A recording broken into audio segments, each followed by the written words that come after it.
Heya Cryptozens, tonight's show, updates from Japan. It's 10 p.m. Pacific, the date is June 8th, 2022. Welcome back to the Crypto Overnighter. My name is Nicodemus, I'm your host. The cover model, mascot, and co-host for this podcast is Tex, and together we take a nightly look at the crypto, NFT, and metaverse space and the industry that surrounds it. So take a minute, go ahead and subscribe to this podcast now, because we're here at 10 p.m. every night, so that when you leave in the morning, you're taking with you the crypto news analysis that you need to start your day. And keep in mind, nothing in this show should ever be considered financial advice. Now, we've mentioned Japan twice here on this show recently. And frankly, this show does end up having a very US-centric theme about it.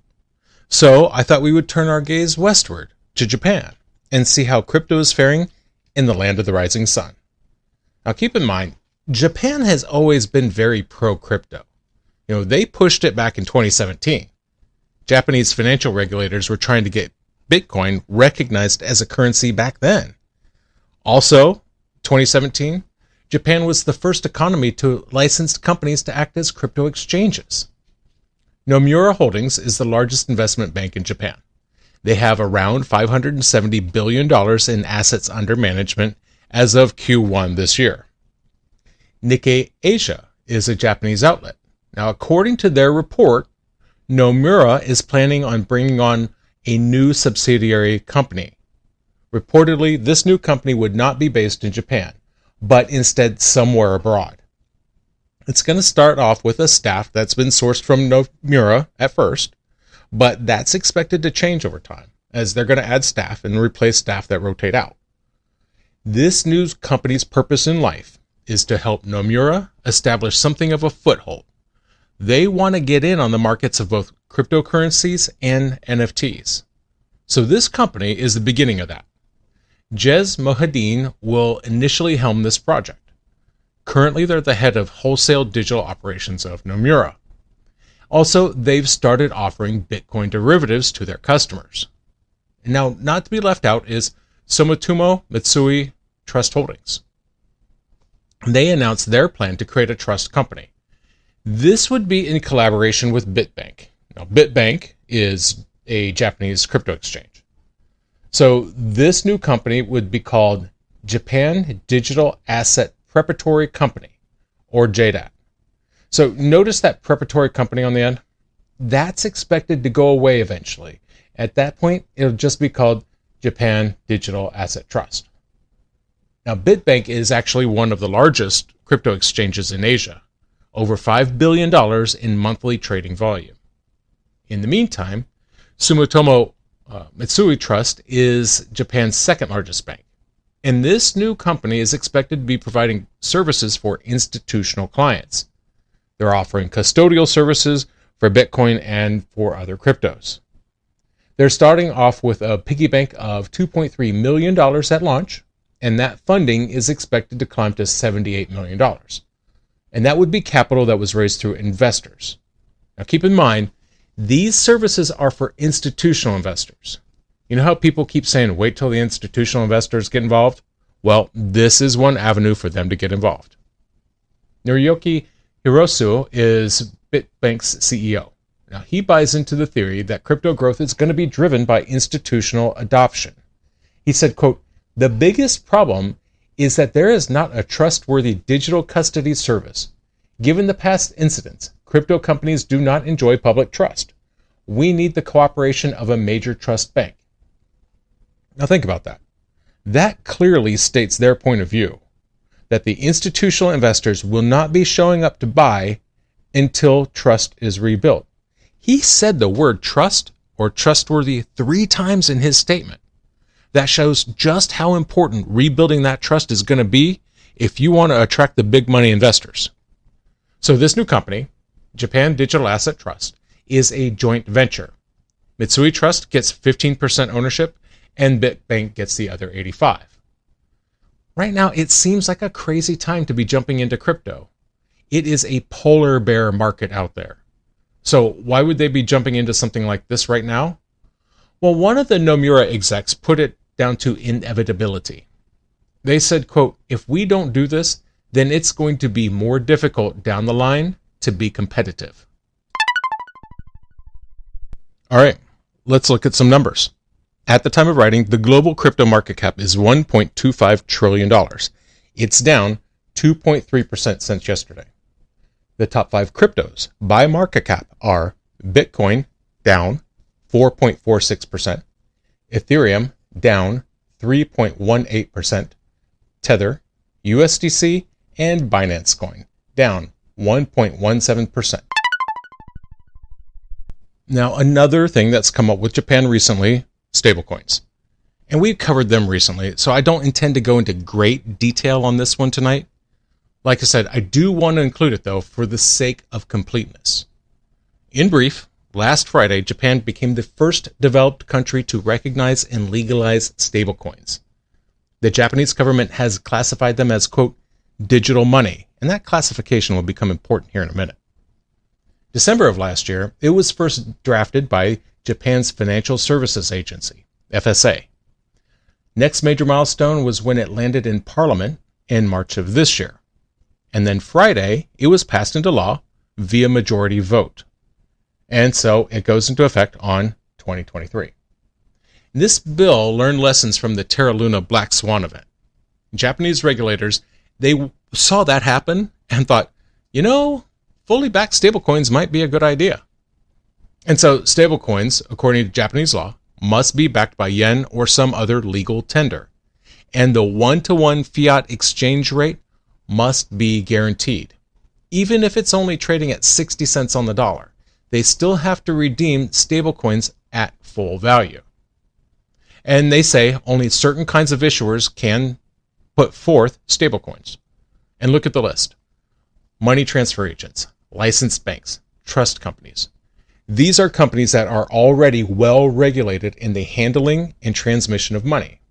The specifics of those regulations are expected to be coming from the FSA in the coming months. Like I said at the open, Japan has worked hard to get to the forefront of cryptocurrency. This is another example. This law could be seen as a framework for other countries to accomplish the same work. It's a good example of good policy. It fosters innovation and economic development. It doesn't choke them out. Mitsubishi UFJ and Banking Corp are ready for it. They are waiting for this new stablecoin regulation to go into effect. They are waiting because they plan on releasing their own stablecoin, called the Progmat coin. This would be a new yen-based stablecoin, 100% backed by currency. The yen backing Progmat would be held in a separate trust account. Now, fairly sure, this is the kind of thing that we're going to start seeing in the future. Looking at legislation that's on the table in both the UK and in the US, I expect this is the way things are going to be done. Now, speaking of the future, there may well be another model in service in the future.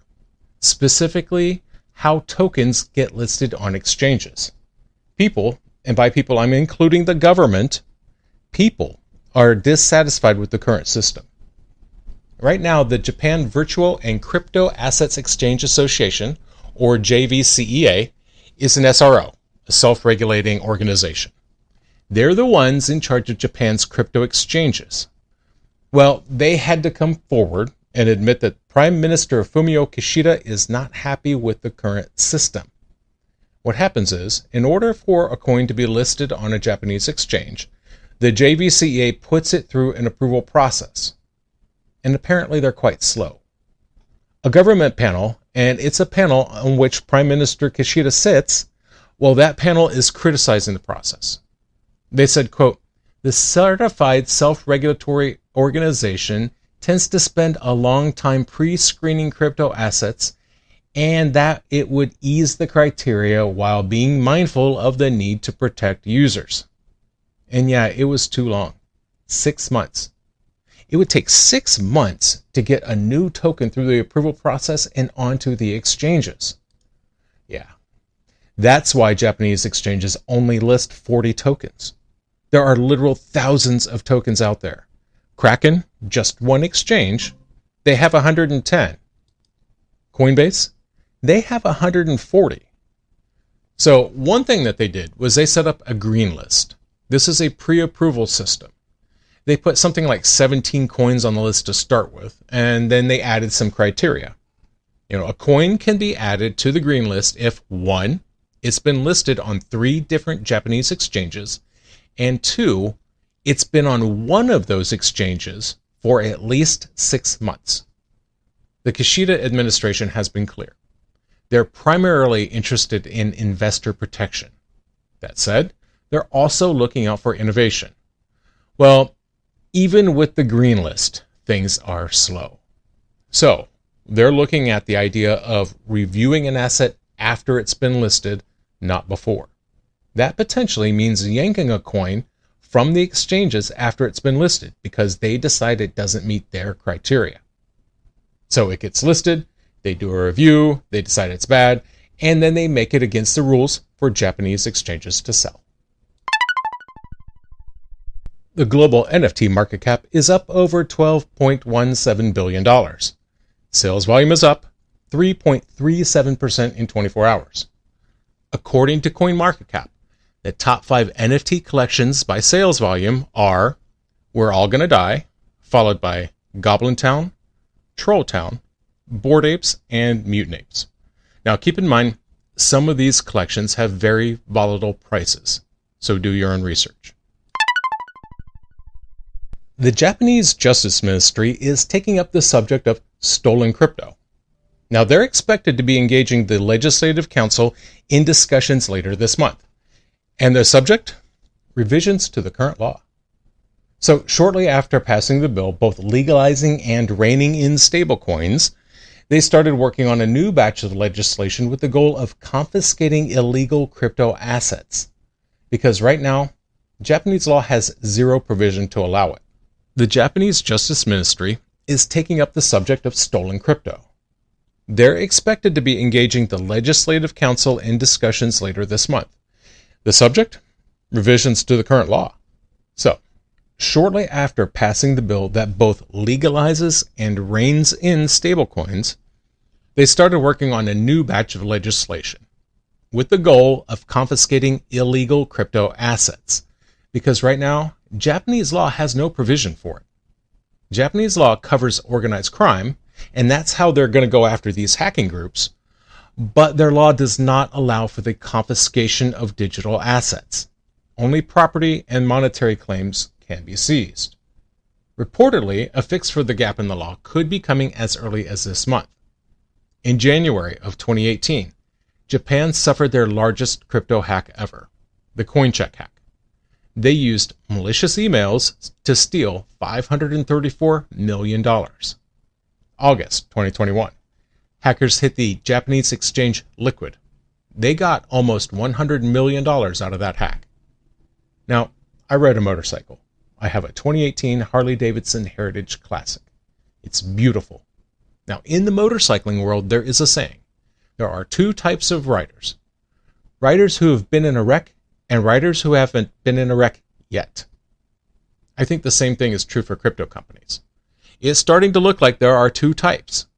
Crypto companies who have been hacked and crypto companies who have not been hacked yet. At present, there is no candidate legislation to comment on. They're still just talking about it. But they're not the only ones talking about it. Financial crime is a serious issue around the world, fiat and cryptocurrency alike. Terrorist funding, money laundering, theft. These are all crimes that take place in the crypto world. And I'm sure governments think it would be nice if they could fight those crimes by just taking the money.